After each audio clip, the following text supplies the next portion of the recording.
Hello students, जैसे ये police वाले होते हैं, जब सर्विस में आ जाते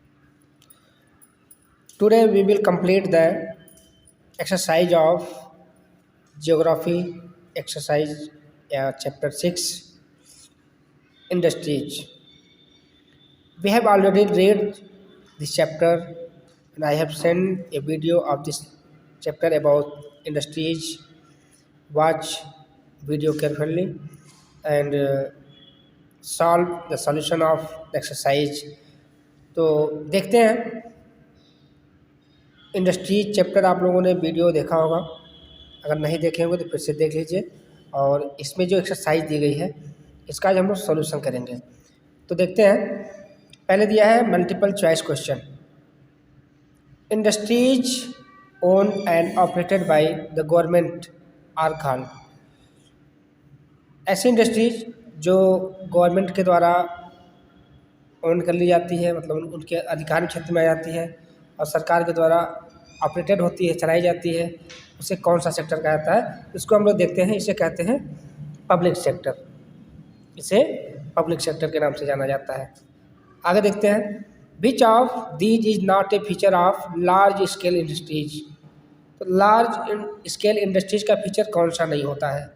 आप लोगों को देखना है। इसमें से दिया है आपका heavy machineries, huge capital investment या एम्प्लॉय ए फ्यू वर्कर्स। तो आप लोगों ने पढ़ा होगा heavy machineries, huge capital invest, ये सब किस में आते हैं? ये सब लार्ज स्केल इंडस्ट्रीज में आते हैं। और employ a few workers, employ a few workers किस में होते हैं? जो कॉटेज इंडस्ट्रीज होती है या लो स्केल की छोटी जो इंडस्ट्रीज होती है उसमें एम्प्लॉय ए फ्यू वर्कर्स काम करते हैं। तो आपका आंसर क्या हो जाएगा? आपका आंसर सी सही हो जाएगा। चलिए आगे देखते हैं।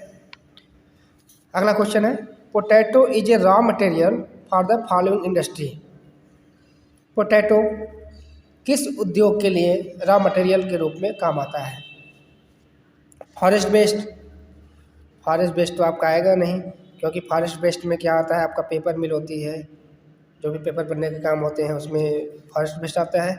एग्रो बेस्ड, एग्रीकल्चर बेस्ड, और तीसरा दिया है मिनरल बेस्ड। तो आलू आपका तो पोटैटो को मिनरल तो है नहीं, तो आपका जो आंसर होगा वो एग्रो बेस्ड सही हो जाएगा। तो ये एग्रो बेस्ड आंसर आपका सही होगा। चलिए आगे देखते हैं। Fourth number question, paper industry is an example of. Paper industry किस चीज़ का एग्जाम्पल है? देखते हैं, केमिकल इंडस्ट्रीज, फॉरेस्ट इंडस्ट्रीज या एग्रो बेस्ड इंडस्ट्रीज। तो अभी हम आपको बताए हैं कि जो पेपर इंडस्ट्रीज होती है वो फॉरेस्ट बेस्ड इंडस्ट्रीज होती है, फॉरेस्ट बेस्ड इंडस्ट्री आपकी होती है। अगला दिया आपका, which of these is a major steel producing centre in India. तो आप लोगों ने चैप्टर पढ़ा होगा कि जो जमशेदपुर है, जमशेदपुर टाटा क्षेत्र के नाम से, स्टील क्षेत्र के नाम से जाना जाता है। तो आपका आंसर क्या हो जाएगा? जमशेदपुर। चलिए आगे देखते हैं, which one of the these was not a factor for location of steel plant at Jamshedpur. पहला दिया आपका abundant iron ore and coal deposits, B दिया है फर्टाइल लैंड, और तीसरा दिया है proximity of Kolkata provided a ready market. तो आपका जो आंसर होगा वो बी फर्टाइल लैंड, ये सही हो जाएगा। फर्टाइल लैंड आपका सही आंसर हो जाएगा। इसके बाद देखते हैं, the first modern cotton textile mill in India was stabilized in. जो पहली मॉडर्न आधुनिक कॉटन मिल की स्थापना हुई थी वो हुई थी आपकी मुंबई में। आंसर आपका होगा मुंबई। अगला देखते हैं, क्वेश्चन नंबर 8 है, which one of these city is known as the Manchester of India. तो भारत के मैनचेस्टर के रूप में किसे जाना जाता है? तो आप लोग पहले से पढ़ते आए होंगे। तो Ahmedabad is known as the Manchester of India, Ahmedabad आपका हो जाएगा सही आंसर। अगला दिया है, which of these is not a factor for the growth of textile industry in Ahmedabad. Ahmedabad में इनमें से कौन सा एक फैक्टर है जो उद्योग को बढ़ने का कारण नहीं है? तो पहला क्या दिया है, availability of cotton from Gujarat and Maharashtra, अगला दिया है वार्म एंड ह्यूमिड क्लाइमेट। इसके बाद अगला दिया है अवेलेबिलिटी ऑफ एजुकेटेड वर्कर्स। तो ये आपका जो सी ऑप्शन है अवेलेबिलिटी ऑफ एजुकेटेड वर्कर्स, ये आपका आंसर सही हो जाएगा। अब इसके बाद है आपका fill in the blanks.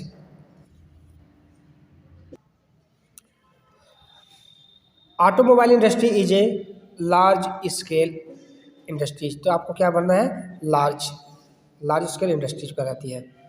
Tata steel belongs to, Tata steel किस चीज़ से बिलोंग, किस सेक्टर से बिलोंग करती है, जिसे वो ये बोलते हैं प्राइवेट सेक्टर।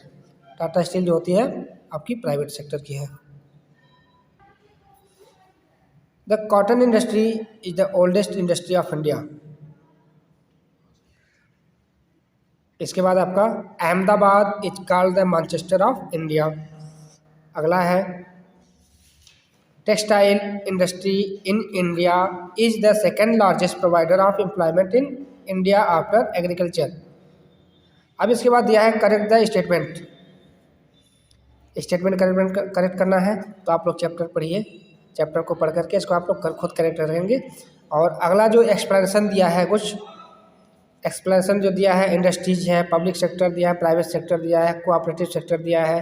तो agro based, mineral based, industrial based, ये सारी चीज़ें आप लोग बुक्स पढ़ोगे, बुक को, वीडियो को देखोगे और खुद लिखने का प्रयास करोगे। ठीक है, तो आज के इस वीडियो में इतना ही। बाकी अगला सलूशन आंसर आपको ग्रुप में भेजा जाएगा, वीडियो देखिए और कोई भी अलग से फ़ोटो नहीं भेजा जाएगा। आप लोग इसको देख करके अपनी बुक में फिलअप कर लेंगे और पढ़ भी लेंगे।